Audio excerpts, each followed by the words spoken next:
Olá, sejam bem-vindos ao canal Segredo de Deus. Eu sou Elaine e hoje falaremos da expansão da Igreja como instituição religiosa e o que esperar dela e da verdadeira Igreja de Cristo.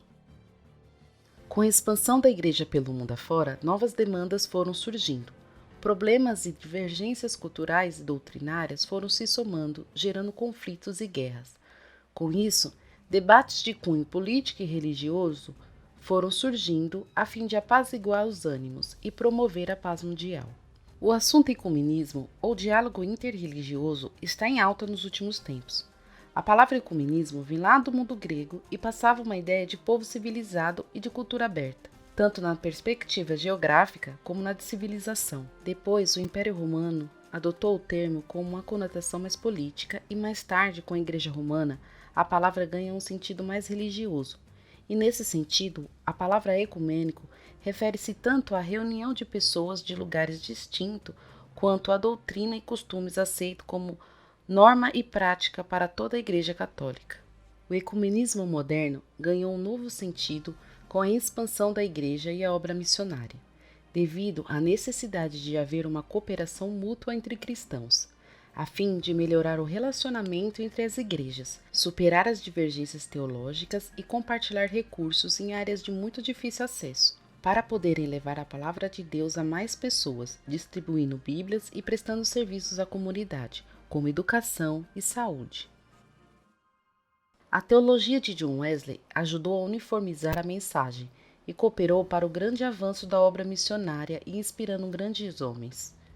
A partir daí, aconteceu o surgimento de diversas sociedades missionárias e em 1910 aconteceu a Conferência Missionária Mundial em Edimburgo e é considerada um marco do ecumenismo.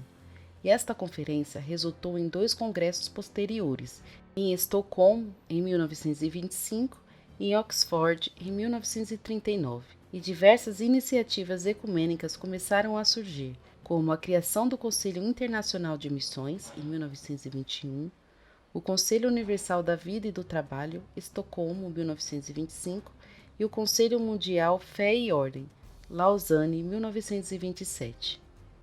Enquanto isto, na Igreja Católica, o Papa Pio XI via com suspeitas estes movimentos e publicou em 1928 a cíclica Mortalium Animus, que afirma que a única igreja verdadeira é a Igreja Católica e que a salvação só pode ser alcançada pelo regresso a ela. Então, a Igreja Católica repudia a unidade institucional entre os cristãos, sem uma unidade doutrinária, coisa que ele chamou de fictícia unidade.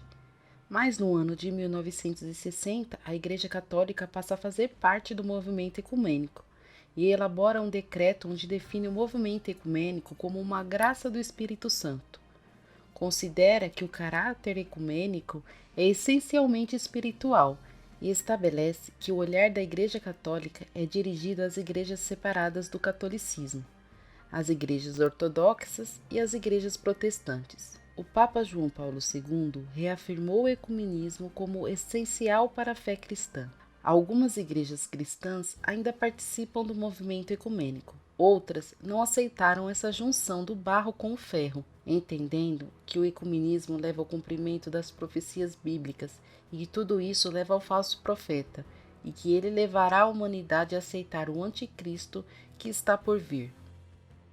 O ecumenismo é basicamente o processo de busca pela união apesar das diferenças. Seria algo do tipo a união das religiões pelo que elas têm em comum, como paz, amor, ajuda aos necessitados e respeitando as diferenças entre si. O diálogo é muito bonito, mas na prática isso é uma utopia, já que o princípio básico da fé cristã é crer que Jesus é o Filho de Deus e que ele veio em carne, habitou entre nós, morreu por nossos pecados, tendo ele nunca pecado, ressuscitou e vive está à direita do Pai intercedendo por nós, e que fora dele não há salvação, e somente pelo seu sangue somos perdoados, e que ele voltará para buscar sua igreja, sua noiva, para viver eternamente com ele nas mansões celestiais.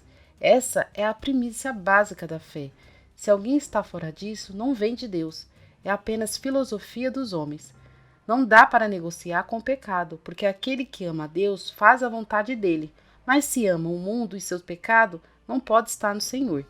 A vontade do Senhor é boa, perfeita e agradável, e sua palavra é a lâmpada que ilumina o caminho que é Cristo. Qualquer outra direção levará ao inferno. Porém, um só caminho nos leva a Deus, Jesus, pois Ele é o caminho, a verdade e a vida, e sua palavra é a luz que nos guia nesse caminho. Se algo está fora da palavra, com certeza está levando para outra estrada. O termo ecumenismo foi ganhando um novo conceito ao passar dos anos, e sua base modificada. O que inicialmente era uma cooperação entre pessoas da mesma fé e apenas algumas divergências teológicas, mas mantendo um fundamento que é Cristo, agora é um caldeirão de filosofia, sincretismo religioso e política, manipulações e mentira com o objetivo de alterar a percepção da verdadeira mensagem de Cristo. Uma flecha na aljava do sistema da besta para manipular o verdadeiro evangelho e corromper a Igreja Santa de Cristo, com distorções da palavra de Deus. A estrutura do diálogo de Satanás é primeiramente usar as palavras de Deus para prender a atenção e ganhar validação. Uma vez a pessoa presa, ela distorce a verdade, a convencendo do que ele quiser, assim como ele fez com Eva no jardim. A serpente diz à mulher: Deus não tem dito para não comer de nenhuma árvore do jardim? Quando, na verdade, Satanás sabia exatamente o que Deus havia dito e não foi isso que ele disse. A ordem dada por Deus a Adão era que de toda a árvore do jardim ele poderia comer livremente, porém, o fruto da árvore do conhecimento do bem e do mal ele não poderia comer, pois se o fizesse, ele morreria. Percebem a sutileza como ele usa de manipulação e distorção das palavras para convencer uma pessoa? Por isso devemos estar em comunhão com o Espírito Santo para sermos alertados quando esses gatilhos mentais forem usados em nós, a fim de nos manipular, e isso acontece o tempo todo, em várias situações. Não pense que você está livre disso, eu mesma já passei por várias situações como esta. Uma vez, fazendo um devocional em um aplicativo de celular, apesar de estar usando o texto bíblico, a mensagem estava bem estranha. Então fui pesquisar quem tinha desenvolvido aquele devocional. E para minha surpresa, era uma igreja ecumênica. As mensagens pareciam bonitas, mas algo me incomodou. Não parecia a voz do meu pastor falando. A ideia da palavra amor estava sendo distorcida, e na hora um alerta acendeu. A ovelha conhece a voz do seu pastor. Devemos estar atentos a essas manipulações. Por isso, devemos estar conectados com Cristo para não cair nessas armadilhas de Satanás. Nos últimos tempos, a verdadeira igreja será perseguida pelo sistema da besta e seus líderes, o cavalo branco.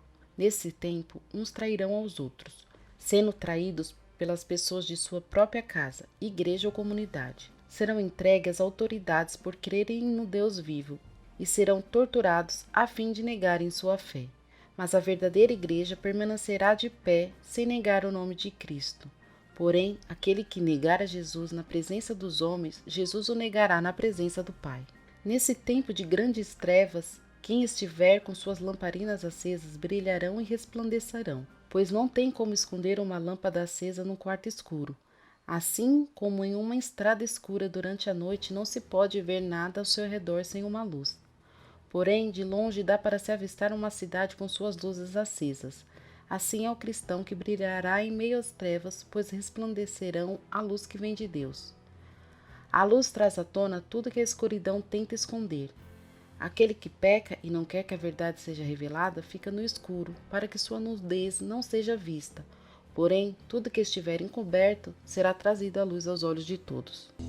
Vejo levantar uma superigreja mundial que será formada por um concílio composto de uma união entre protestantes ecumênicos liberais e a Igreja Católica Romana, unificando-os politicamente para criar uma força religiosa, a mais poderosa de toda a terra.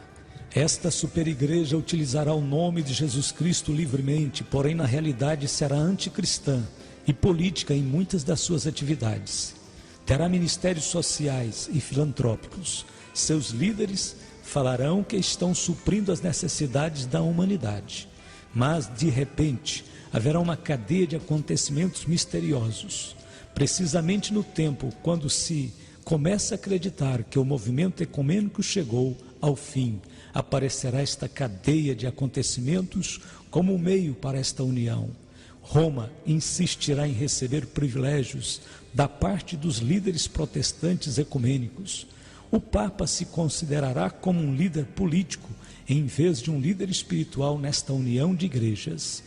Vejo um exército de profissionais invadindo os postos influentes nesta superigreja. Serão gente ímpia, povo do anticristo, obcecados com a ideia de que esta superigreja chegará a ser uma grande força política apta para enfrentar quem se oponha à sua ação. Vejo que esta superigreja dará as boas-vindas aos homossexuais, porém não se contentarão apenas em dar-lhes as boas-vindas, mas ainda os animarão a continuarem as suas práticas. Homossexuais serão ordenados ministros e investidos de autoridade. Será anunciado que são uma nova raça de pioneiros evangelistas, introduzindo novos conceitos de amor e evangelismo.